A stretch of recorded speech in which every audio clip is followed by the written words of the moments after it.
Hi everyone, my name's James Ivy with McDSP, and you join me today, well, at my gaff at home. Please welcome the mastering engineer, mix engineer, recording engineer, educator, Mr. Neil Pickles. Hello.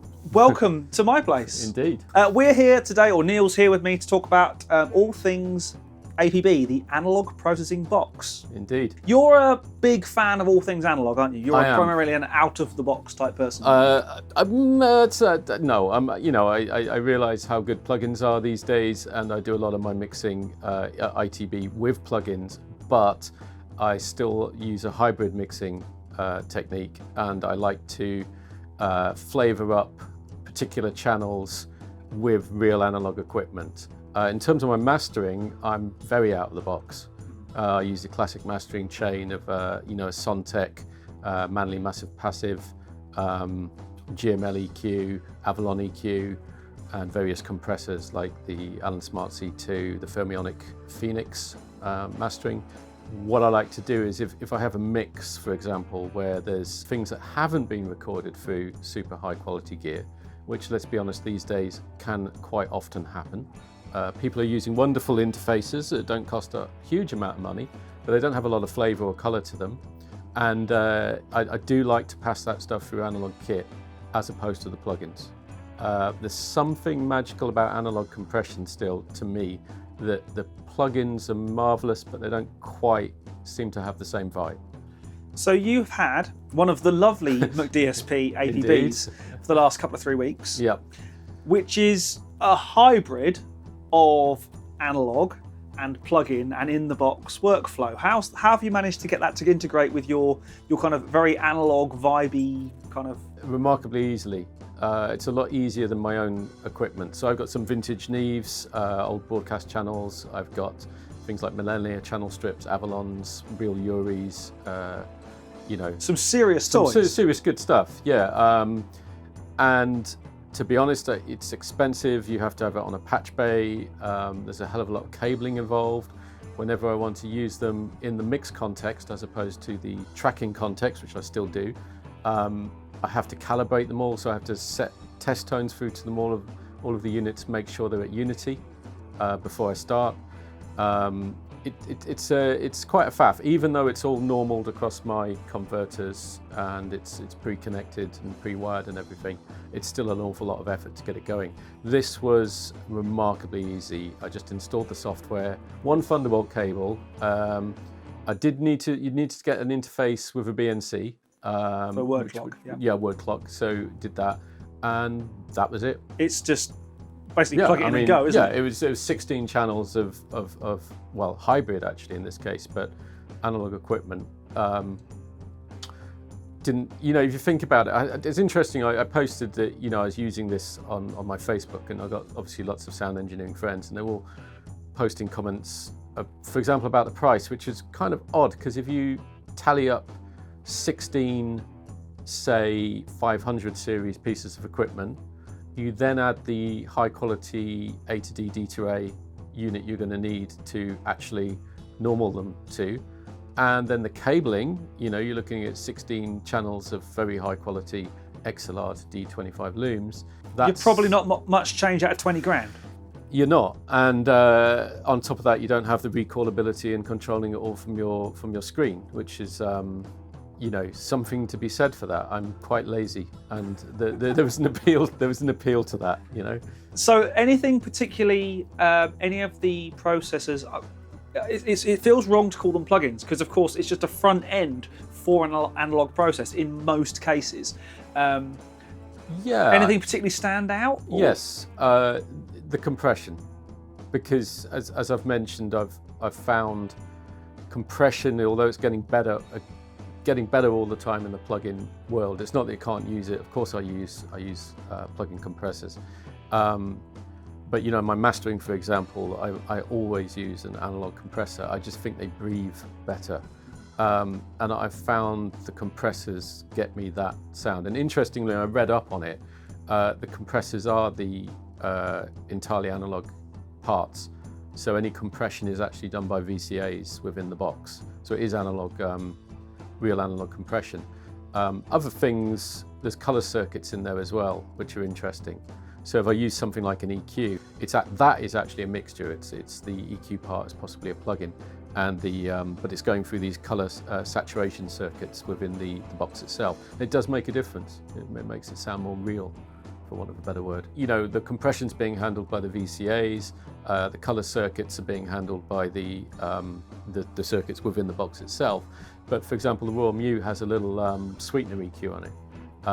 You know, compression, if you do very heavy compression, we all know it can dull the top end. One of the artifacts of that, if you hit say a classic, you know, VCA bus compressor really hard, you will get a certain dulling effect.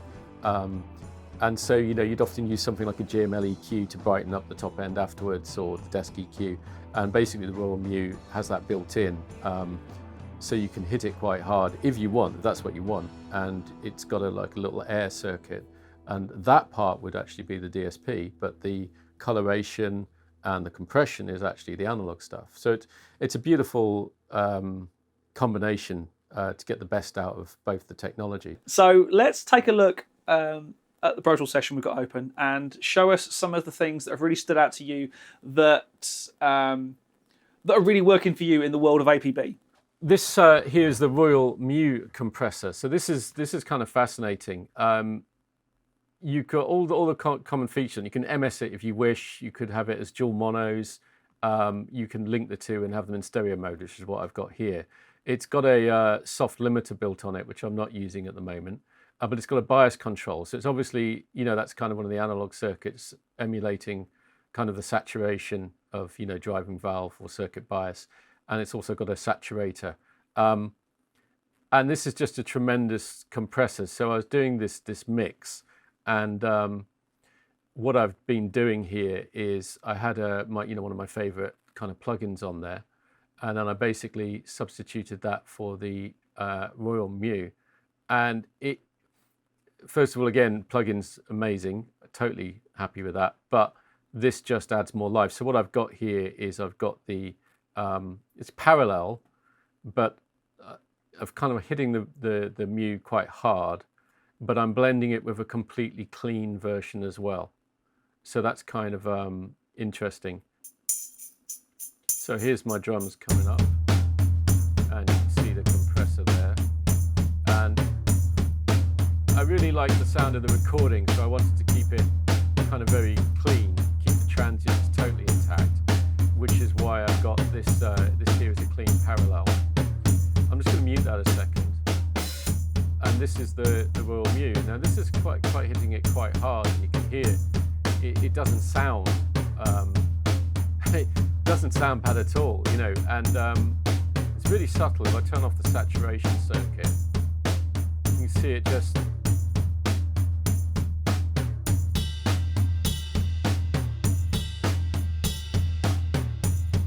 adds just this little bit of extra grit. And the bias is really interesting as well.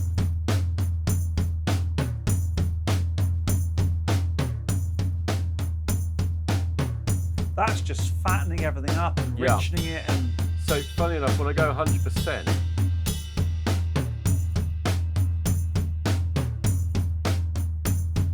it sounds a bit too much, but I would just do 74.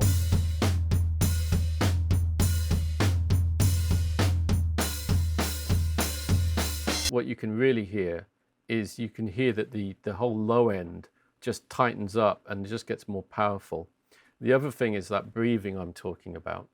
The compressor really is kind of pulsing with the beat, and if we play a section of that, you'll really be able to hear that. So I absolutely adore this thing. It's fantastic.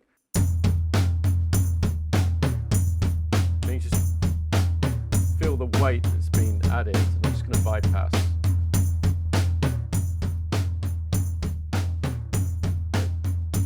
Sounds okay, but it's pulsing with the drum as well. Again, that floor tom is just really now starting to drive the whole thing, which is just phenomenal. So that's it's doing a a thing that works really well on acoustic drums. But here's the great thing: when I'm using my real, the sort of real traditional analog kit, as in here's a Neve channel strip, I'm midway through a thing, and maybe I have to go back home. I have to go, I haven't got enough time. Someone else might come into the studio and use that for vocal tracking, and so I have to try and recall the thing, and the thing won't recall because the switches are really, really fiddly. But with this, I can basically just save the session, and then the next day, if I just want to do half an hour on it, I can just fire up the session, and just like a plugin, it all opens up. And I can change my settings. Whereas when I'm using my traditional analog equipment, as soon as I've done anything, I'm immediately recording it in. Because, as I said, it's a shared room, and I know that someone else is going to come in and use the room after me. So there's just like a level of flexibility there, in that I can keep my ideas open, I can keep the settings open until I really, really want to commit. Yeah. So that I'm running it on a native system at home, not a HDX or anything. And I've put test tones at the beginnings of the tracks. And when I've wanted to commit, I've just bussed it to an audio track, recorded it in, and every single time the lineup has been absolutely perfect. So the McDSP, they've really worked on the delay times, the latency times. They've figured it all out. It works perfectly with delay compensation. When you're using this gear, it just absolutely feels like you're using a plugin. And even if you decide to commit and record the analog audio into your Pro Tools session, it will not drift out of time. It comes back in bang on time. And that's something to mention. Other interesting thing we were talking about off camera is double stacking. Yes. And the potential for there to be some issues where you're round tripping twice. Yeah. Well, one of the things with doing a hybrid workflow with real analog gear is you've got to make sure your D to A into the analog circuit and your A to D back into the computer is of a very high quality. Because obviously any D to A to D journey is going to effectively introduce a tiny bit more noise. Also, the converters have to be of a very good quality, otherwise you're kind of missing the point of piping it out. If you have an inferior converter, then clearly that's going to affect the sound before it even hits the analog gear. Yeah. And what was really impressive about this was just the clarity. I felt that the converters, whatever they're using, I don't actually know what the models are, but they are absolutely staggeringly clean. I don't feel I'm hearing any conversion at all. And I liked the stuff so much, I was starting to stack things. So I was starting to stack the hybrid EQ color saturation plugin, which is the Royal Q. I was starting to stack that in combination with things like my favorites, the Chicken Head and the Royal Mew compressor. And I actually like the old, they've modeled the traditional, the original McDSP green compressor plugin. They've modeled that with the analogs VCA circuits. And actually, that was another one I liked because of the byte function I used to like using on the plugin.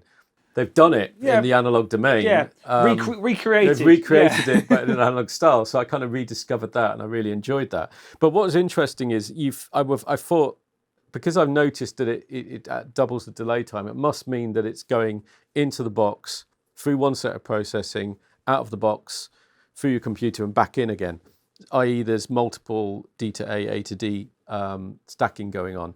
And I heard no degeneration in the sound quality. And I think that must be a testament to the quality of the A to Ds they've used and the D to As they've used within that. And the implementation thereof. And the implementation, like I said, working out, obviously to the sample, what the delays are and everything. It's really cool. Which brings me on to the subject of Chicken Head, which is... And what was funny is I've been asked so many times, why Chicken Head? And it was only the other day that someone said, it's the name of the knobs, the Chicken Head knobs. And I didn't get that. And I was just so embarrassed that I didn't know that those knobs were called Chicken Heads because, I should. But anyway, the Chicken Head is amazing. I just love it. And it's just, here is the Chicken Head. And it's really subtle. It's got this source button, and it just adds something. It reminds me. I've got an analog channel strip, and it's got a transformer button, and you can basically kick a transformer in, so it can be transformerless or without. And it's a subtle change, but when you put the transformer in, you just get a little bit of crunch and saturation, and it's exactly what the source button does. It's a little bit cleaner.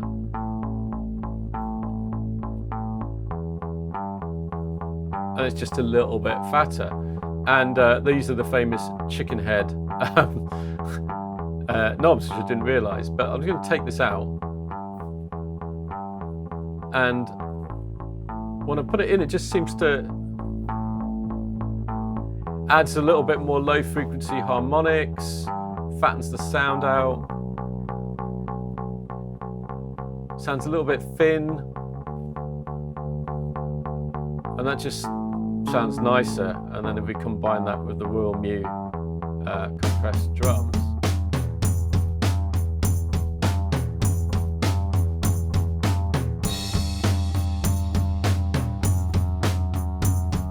yeah, that source is doing something to the low end, something to the high end. It's not getting in the way. It's not. It's really nice on backing vocals. If you want to not sort of, obviously you've got things like decapitator type effects, which really mega crush that. But if you don't want that, and you want something that just kind of puts a little bit of edge on backing vocals, makes them a bit tighter, but without going for that full-on kind of distortion thing, this chicken head just works brilliantly on this. It's just really cool. Show us some of your tricks on a kind of rock and roll guitar type sound. Yeah, again, like real analog compression. And the first thing I'm going to look at is this Fairchildy type compressor. Sorry for being so untechnical. But surely you mean the C673? Yeah, sorry, I mean the C673-A dynamic range compressor. Or the Fairchild, as we all call it. Yeah, or the Fairchildy thing, as most people call it. Anyway, I'm familiar with this as being a plugin, but again, kind of what I'm looking for is a little bit of extra fatness, kind of sense of depth. And I do find sometimes, electric guitars themselves, they're quite naturally heavily compressed things. This was through I can't remember what the cab was here, Mesa Boogie or something. It takes a right kind of compressor to kind of get you that extra squeeze, but without it sounding flat. And I think this is this is such a compressor.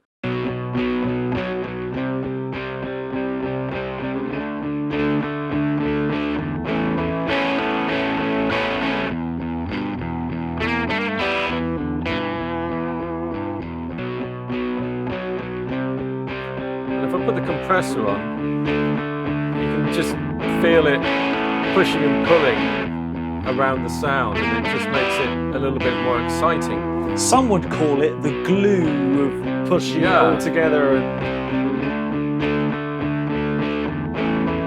just sounds sort of fatter. Now, of course, you can definitely hear the sort of guitar modulating underneath that. And that's kind of pulsing, makes it exciting within the mix. Now, the other cool thing about this is, if we bring in the bass here,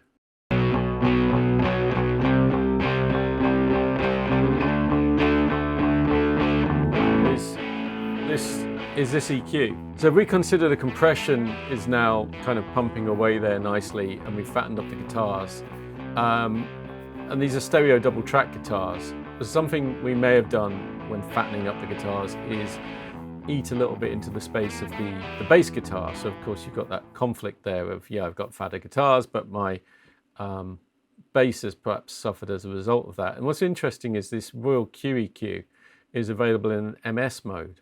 If used subtly, for example, if I find some presence on these guitars or bite on these guitars, and I just boost the left and the right difference channel, the S, it will subtly shift the guitars and make them seem a little bit wider. And in a similar way, I could perhaps find out where the low-end conflict is with the bass guitar, and perhaps pull a little bit out of the of these electric guitars, but from the center as opposed to from the sides.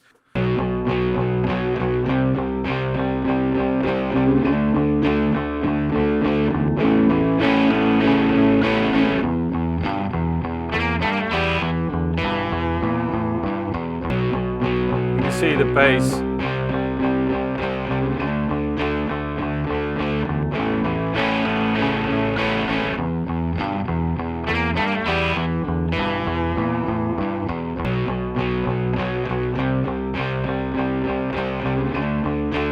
going to be exaggerate this for a moment. Don't want to boost that, that's just hiss.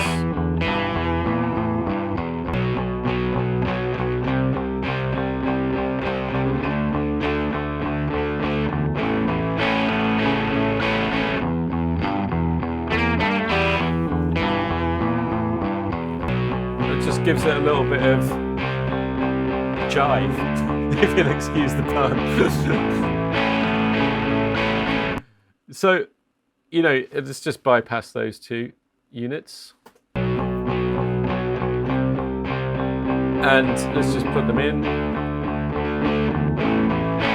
Oh, it's chalk and cheese, isn't it? Chalk and cheese. And the thing is, when I put that in, I could hear that harmonic richness, and that is a classic trademark of real analog circuits. Or, you know, in this case, perhaps it's a blend. A bit's doing the analog, a bit's is being done digitally. But I don't really care as long as it gives me that little smile on my face that I get from when I put, you know, I put a guitar through, you know, a real analog channel strip, and I do this, and there's just something, you know, the harmonics, whatever it is, there's just something starts to happen, and you think, oh, that sounds cool, you know, and that's the sort of feeling I certainly get when I go from from playback, and it sounds quite flat, and that just suddenly sounds alive, and that's pretty cool. And, you know, same with those drums. When those drums went through the Royal Mew and they started to breathe, and you could hear the floor tom breathing, and just the bottom end came up on the whole kit, and I really felt that I was getting some power behind it. And, you know, I do think the modern way is, oh, well, I'll just add a sound replacing to the floor tom. You know, I'll get a you know, whatever drums, you know, sample pack. And I don't know,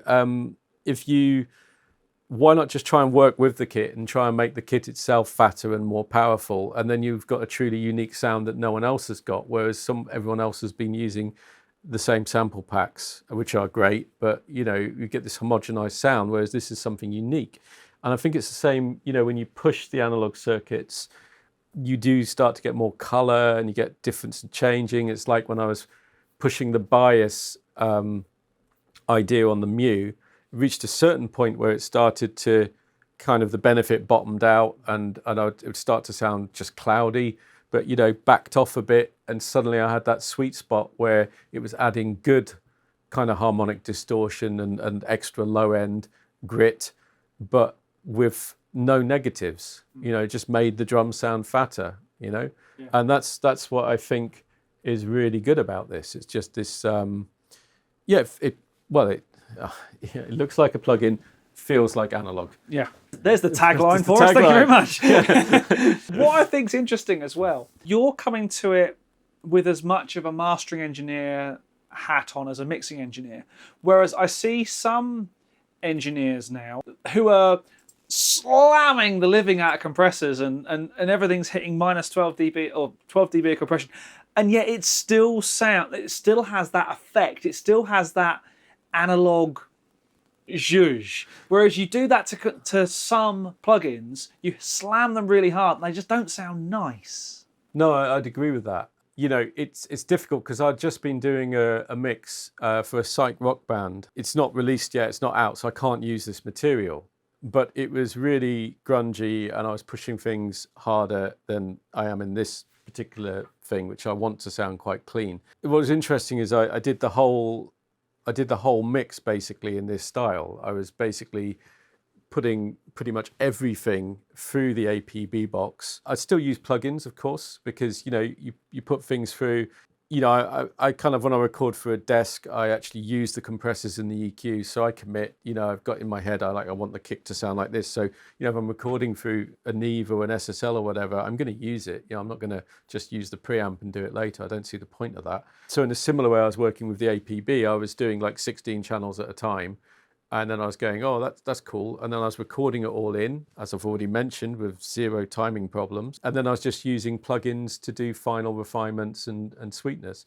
And let's be honest, you know, I think a modern mixer should just use everything as a tool, and it should just use the right tool for the box. And I find digital EQs can be mega precise in a way that analog ones can't be. So why wouldn't I use it? You know, I'm not going to go, oh, I'm not going to use that because it's digital. And as I said, I am using plenty of digital compressors, but if I have it on hand and it's readily available, I would, generally speaking, prefer an analog compressor every day over a digital one. And it's just having that whole hybrid chain of you know, here's an interesting thing. If something's been really, really well recorded through a really amazing analog chain by a good sound engineer in the first place, to be honest, plugins all the way. I don't need to use anything fancy because the sound has already been captured by that really great engineer. But the reality is, as I've already mentioned, that most people are recording stuff on £250, you know, 250 quid little USB interfaces, USB mics and things. Yeah. And yeah, to be fair, they sound amazing. Yeah, Jesus, you know, 250 quid and it sounds that good. But this stuff really benefits from, I think, going through some proper analog compression, and even if it's just saturation circuits, there's just something random and non-linear about that just adds a sort of an excitement, a sort of extra bit of depth. I guess it's the imperfections that are adding it, and it's really cool that it's in such a, you know, convenient box there. Neil, I would normally reach virtual handshakes, something like that or something. Thanks so much for coming over and no, my pleasure. And talking APB. And I really hope you've enjoyed having the box, and that I can sort you out with one later on. Yeah. Drop it off behind the shed on the corner of Hook Lane. Okay. So I really hope you enjoyed that out there in internet land. My name's James Ivy with McDSP, and I'll see you again very, very soon.